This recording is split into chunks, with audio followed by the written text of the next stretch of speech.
بسم اللہ الرحمن الرحیم۔ بسم اللہ الرحمن الرحیم۔ آج انشاءاللہ ہم 11ویں سپارے کے اہم نکات آپ کے سامنے پیش کریں گے۔ خدا تو نافرمان لوگوں سے خوش نہیں ہوتا۔ جن لوگوں نے سبقت کی یعنی سب سے پہلے ایمان لائے، مہاجرین میں سے بھی اور انصار میں سے بھی، اور جنہوں نے نیکوکاری کے ساتھ ان کی پیروی کی، خدا ان سے خوش ہے اور وہ خدا سے خوش ہیں، اور اس نے ان کے لیے باغات تیار کیے ہیں جن کے نیچے نہریں بہہ رہی ہیں، اور ہمیشہ ان میں رہیں گے۔ یہ بڑی کامیابی ہے۔ اور کچھ اور لوگ ہیں کہ اپنے گناہوں کا صاف انکار کرتے ہیں، انہوں نے اچھے برے عملوں کو ملا جلا دیا تھا۔ قریب ہے کہ خدا ان پر مہربانی سے توجہ فرمائے، بے شک خدا بخشنے والا مہربان ہے۔ کیا یہ لوگ نہیں جانتے کہ خدا ہی اپنے بندوں سے توبہ قبول فرماتا ہے اور صدقات و خیرات لیتا ہے، اور بے شک خدا ہی توبہ قبول کرنے والا مہربان ہے۔ خدا نے مومنوں سے ان کی جانیں، ان کے مال خرید لیے ہیں، اور اس کے عوض ان کے لیے بہشت تیار کی ہے۔ یہ لوگ خدا کی راہ میں لڑتے ہیں تو مارتے بھی ہیں اور مارے بھی جاتے ہیں۔ یہ تورات اور انجیل اور قرآن میں سچا وعدہ ہے، جس کا پورا کرنا اسے ضرور ہے، اور خدا سے زیادہ وعدہ پورا کرنے والا کون ہے؟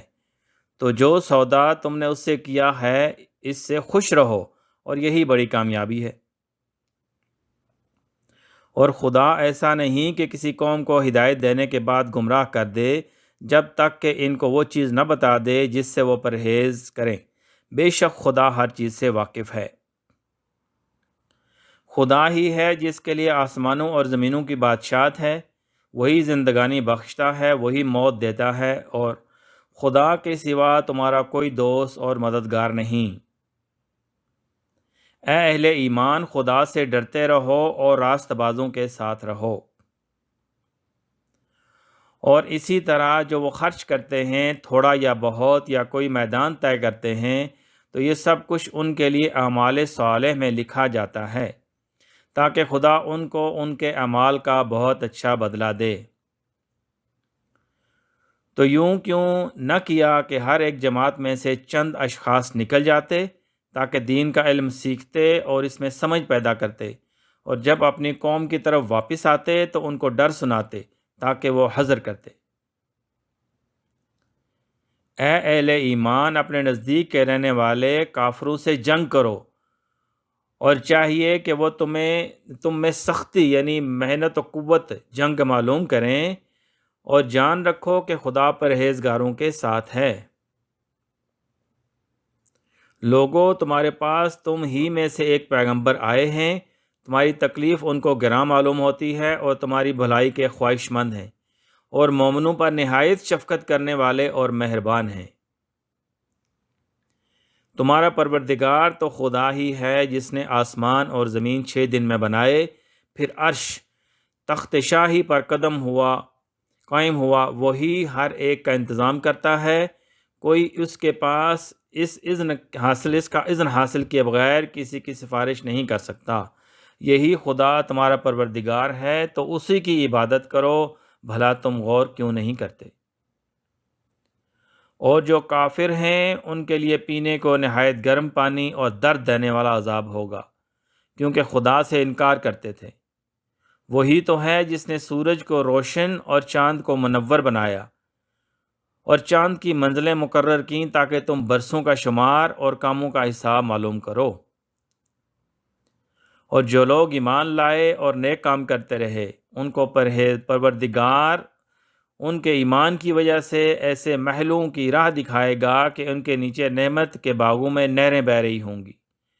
جب وہ ان میں ان نعمتوں کو دیکھیں گے تو بے ساختہ کہیں گے سبحان اللہ، اور آپس میں ان کی دعا السلام علیکم ہوگی، اور ان کا آخری قول یہ ہوگا کہ خدا نے رب العالمین کی حمد اور اس کا شکر ہے۔ کہہ دو کہ خدا بہت جلد ہیلا کرنے والا ہے، اور جو ہیلے تم کرتے ہو ہمارے فرشتے ان کو لکھتے جاتے ہیں۔ لوگو، تمہاری شرارت کا وبال تمہاری ہی جانوں پر ہوگا۔ تم دنیا کی زندگی کے فائدے اٹھا لو، پھر تم کو ہمارے پاس لوٹ کر آنا ہے، اس وقت ہم تم کو بتائیں گے جو کچھ تم کیا کرتے تھے۔ اور خدا سلامتی کے گھر کی طرف بلاتا ہے اور جس کو چاہتا ہے سیدھا راستہ دکھاتا ہے۔ جن لوگوں نے نیکوکاروں کی ان کے لیے بھلائی ہے اور مزید برآں اور بھی، اور ان کے منہوں پر نہ تو سیاہی چھائے گی اور نہ رسوائی، یہی جنتی ہیں کہ اس میں ہمیشہ رہیں گے۔ اور جنہوں نے برے کام کیے تو برائی کا بدلہ ویسا ہی ہوگا، اور ان کے منہوں پر ذلت چھائے گی، اور کوئی ان کو خدا سے بچانے والا نہ ہوگا۔ ان کے منہوں کی سیاہی کا یہ عالم ہوگا کہ ان پر گویا اندھیری رات کے ٹکڑے اڑا دیے گئے ہیں۔ یہی دوزخی ہیں کہ ہمیشہ اس میں رہیں گے۔ وہاں ہر شخص اپنے اعمال کی جو اس نے آگے بھیجے ہوں گے آزمائش کر لے گا، اور وہ اپنے سچے مالک کی طرف لوٹائے جائیں گے، اور جو کچھ وہ بہتان باندھا کرتے تھے سب ان سے جاتا رہے گا۔ اور کچھ شک نہیں کہ ظن حق کے مقابلے میں کچھ بھی کارآمد نہیں ہو سکتا۔ اور یہ قرآن ایسا نہیں کہ خدا کے سوا کسی کو اپنی طرف سے بنا لائے۔ ہاں یہ خدا کا کلام ہے۔ جو کتابیں اس سے پہلے کی ہیں ان کی تصدیق کرتا ہے، اور انہی کتابوں کی اس میں تفصیل ہے۔ اس میں کچھ شک نہیں کہ یہ رب العالمین کی طرف سے نازل ہوا ہے۔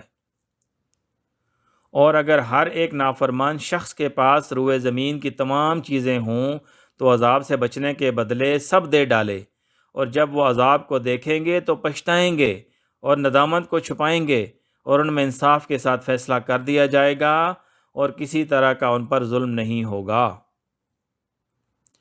تمہارے پروردگار کی طرف سے نصیحت اور دلوں کی بیماریوں کی شفا اور مومنوں کے لیے ہدایت اور رحمت آ پہنچی ہے۔ کہہ دو کہ یہ کتاب خدا کے فضل اور اس کی مہربانی سے نازل ہوئی ہے، تو چاہیے کہ لوگ اس سے خوش ہوں، اور یہ اس سے کہیں بہتر جو وہ جمع کرتے ہیں۔ اور خدا اپنے حکم سے سچ کو سچ ہی کر دے گا، اگرچہ گناہگار برا ہی مانے۔ اور بہت سے لوگ ہماری نشانیوں سے بے خبر ہیں۔ اسی طرح ہمارے ذمہ ہے کہ مسلمانوں کو نجات دیں، اور خدا کو چھوڑ کر ایسی چیزوں کو نہ پکارنا جو نہ تمہارے کچھ بھلا کر سکے اور نہ کچھ بگاڑ سکے۔ اگر ایسا کرو گے تو ظالموں میں ہو جاؤ گے۔ اور اگر خدا تم کو کوئی تکلیف پہنچائے تو اس کے سوا اس کا کوئی دور کرنے والا نہیں، اور اگر تم سے بھلائی کرنی چاہے تو اس کے فضل کو کوئی روکنے والا نہیں۔ وہ اپنے بندوں میں سے جسے چاہتا ہے فائدہ پہنچاتا ہے۔ جو کوئی ہدایت حاصل کرتا ہے تو ہدایت سے اپنے ہی حق میں بھلائی کرتا ہے، اور جو گمراہی اختیار کرتا ہے تو گمراہی سے اپنا ہی نقصان کرتا ہے۔ صدق اللہ العظیم۔